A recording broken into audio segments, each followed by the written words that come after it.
Es un gran honor poder estar aquí. Las gracias a quienes me han invitado, a Gustavo Vera, y las gracias también a Marcelo Sánchez Sorondo. Y las gracias a Francisco, porque fuimos invitados todos por Francisco. Después de lo de ayer, es poco lo que se puede decir hoy. Traigo simplemente algunas reflexiones. Mi trabajo, que he remitido y que lo pongo a disposición de ustedes, se llama Lo ordinario y lo extraordinario en el crimen organizado. Porque el crimen comienza siendo algo ordinario, algo de los hombres, como se dice en Mateo 15:20, todo lo malo y todo lo bueno sale del corazón del hombre, porque del corazón provienen malos pensamientos, homicidios, adulterios, fornicaciones, robos, falsos testimonios y calumnias. Mateo 15:20.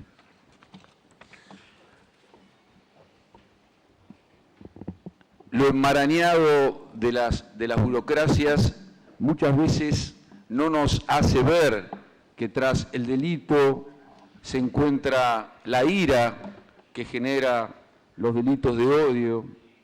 Detrás de la codicia está el fin de lucro que se vincula con los crímenes de corrupción. Detrás de la soberbia se encuentra el abuso de poder, que se vincula con los delitos que se cometen desde el poder.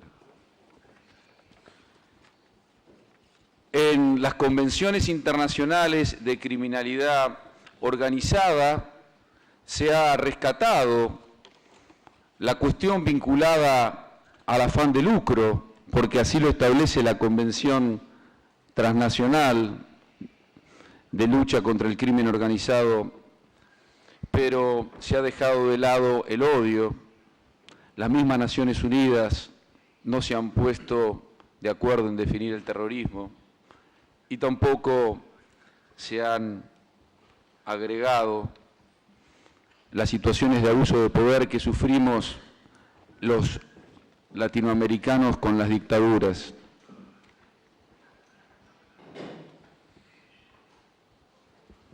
Decía que el crimen organizado comienza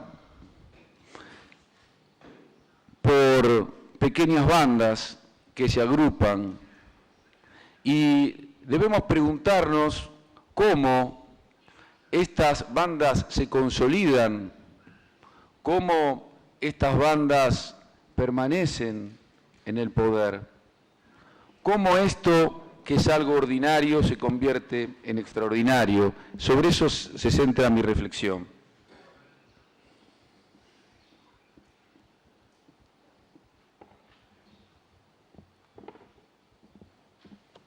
Creo que una de las razones, porque no tengo una respuesta para esto, pero creo ver que una de las razones en las cuales radica el enquistamiento del crimen organizado se vincula con la ausencia de acciones positivas por parte de los gobernantes, acciones y omisiones estatales que contribuyen a enquistar el crimen organizado y que convierten al ordinario, que es el crimen, y el crimen organizado ordinario, en algo extraordinario. Veamos algunos ejemplos de la práctica que día a día nos toca, que me toca como fiscal. En muchas oportunidades el delito de trata con fines de explotación sexual tuvo su comienzo en emprendimientos para ganar dinero fácil, poniendo un prostíbulo barrial. Lo que comenzó siendo un mini emprendimiento ante la mirada benevolente de los vecinos y autoridades se convirtió luego en una estructura delictiva compleja. Claro que si un comisario de policía ignora que en los alrededores de su comisaría hay una casa de tolerancia, resulta inútil para su función o es un cómplice de los tratantes.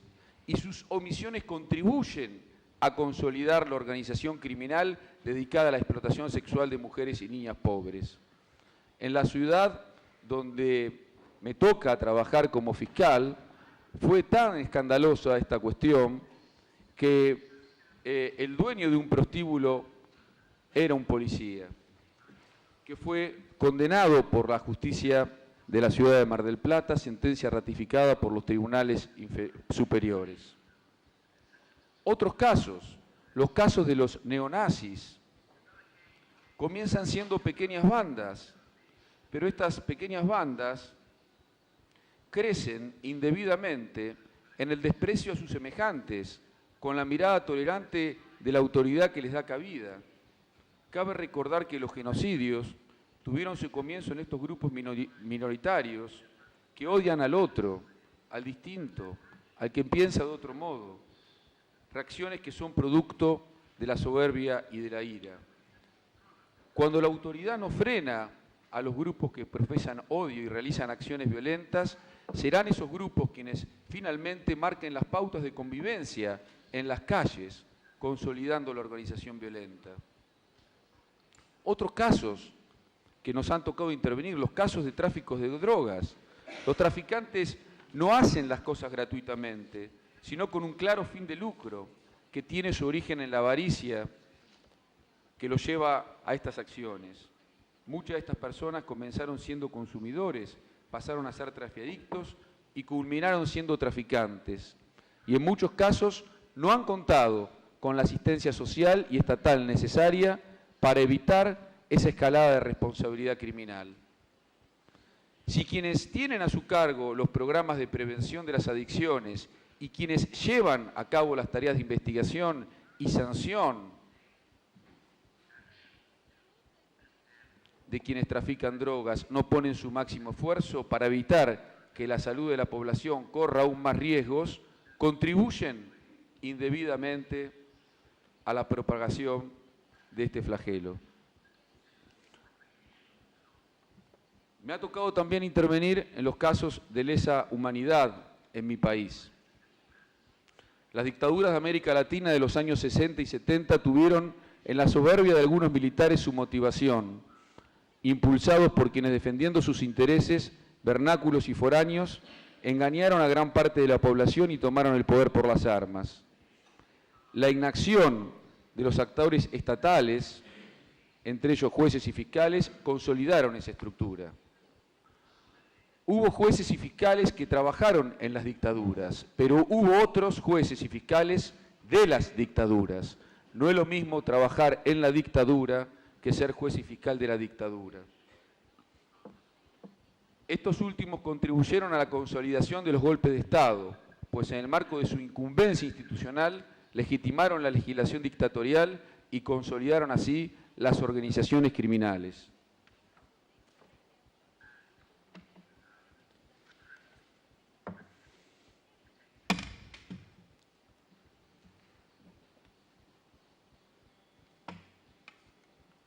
No todas las omisiones contienen la misma estructura, ni la misma relevancia o merecen las mismas consideraciones, ni producen las mismas consecuencias.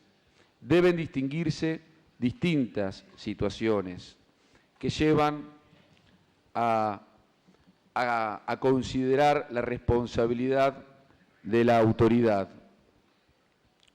Si la omisión de la autoridad responde a la misma motivación e intencionalidad que la de los grupos, se trata de una situación de coautoría o autoría por infracción de deber, pues el funcionario en esos casos resultará un engranaje más de la maquinaria criminal. En este caso, el funcionario forma parte de la organización. Ahora bien, debemos distinguir esta primera situación de la situación de los meros actos venales. Si la omisión del funcionario se motiva solo en un acto venal, allí estaremos frente a un delito autónomo de corrupción pública. En tercer término, tendríamos que distinguir las situaciones de las meras omisiones irresponsables. Aquí es factible que estemos frente a un mero incumplimiento de deberes funcionales que pueden constituir una falta o un delito según el caso. Pero en última instancia, estas omisiones son las que permiten el crecimiento de las pequeñas organizaciones, las que liberan el camino para que puedan convertirse en macroorganizaciones. El que no hace debiendo hacer, permite que otro haga. Si Claudio hubiese dejado pasar tantas cosas, Calígula hubiese sido Calígula.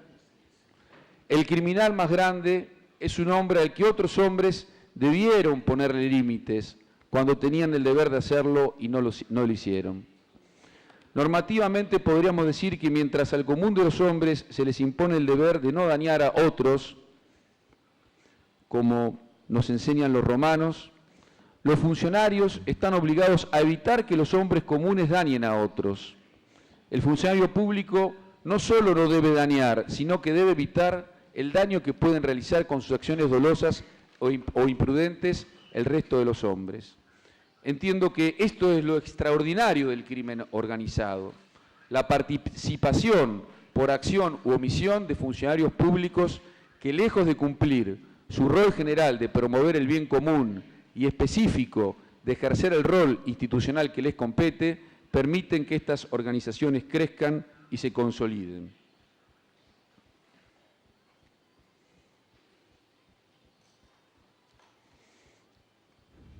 En mi trabajo ustedes van a encontrar también un análisis de las normas internacionales que rigen la materia.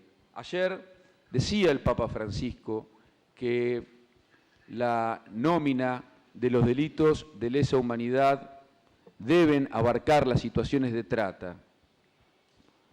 Estoy totalmente de acuerdo y creo que de hecho muchas situaciones de trata constituyen delitos de lesa humanidad cuando se dan los requisitos previstos en el Estatuto de la Corte Penal Internacional. Pero si así no fuese, se trata indudablemente de una grave violación a los derechos humanos.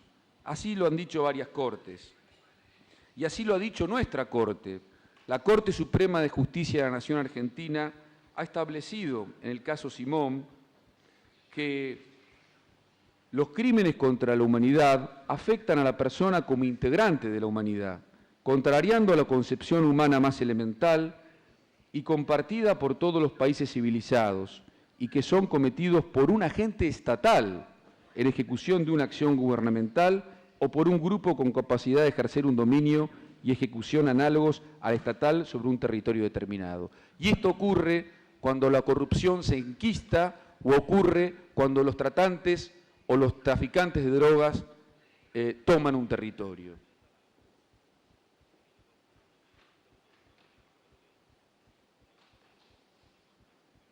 Necesitamos prevenir, pero necesitamos también sancionar a los autores y reparar a las víctimas. La mejor prevención para evitar la criminalidad organizada es la educación en principios y valores que consolidan la conciencia social.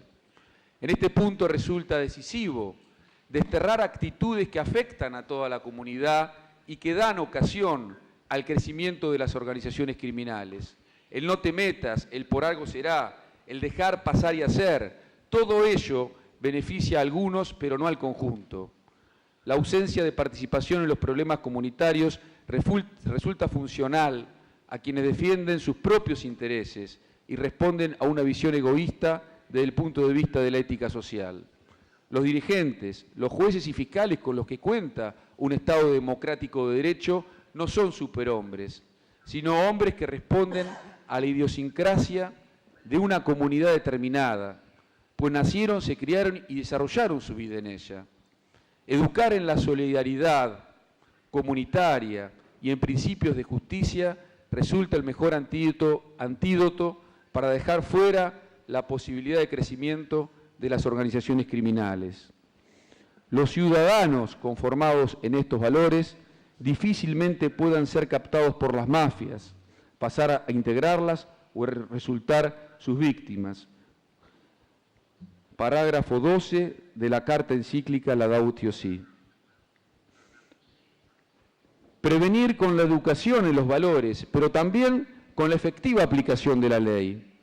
La investigación seria de los crímenes y su eventual sanción es un modo también de prevenirlos. La propuesta de incluir como factor relevante la intervención comisiva u omisiva de funcionarios del Estado en la criminalidad organizada va en este sentido, pues otorgaría a los operadores del sistema de justicia herramientas legales para la persecución y sanción efectiva de quienes integran las organizaciones criminales, evitando la prescripción de la acción penal, visibilizando la cuestión y adoptando teorías de la autoría, ya sea la del dominio del hecho en roles funcionales o la infracción de deber, que permiten con mayor eficacia la cuestión. Por último, otro modo de prevención es la reparación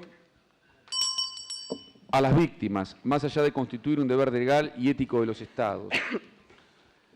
En síntesis, el delito como algo ordinario e inevitable en la comunidad imperfecta de hombres debe ser debidamente atendido por los funcionarios encargados de hacer cumplir la ley.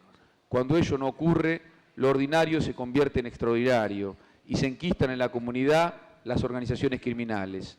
Vimos que hay modos y medios de hacerlo. Aquí contamos con ejemplos. Libera es un ejemplo de ello. Hoy nos honra con su presencia Tony Del Olio. El filósofo español José Ortega Gasset dijo hace muchos años, refiriéndose a mi país, argentinos a las cosas, parafraseándolo hoy en el contexto de estas jornadas, con presencias tan valiosas, podríamos decir, jueces y fiscales, sigamos en las cosas. Muchas gracias.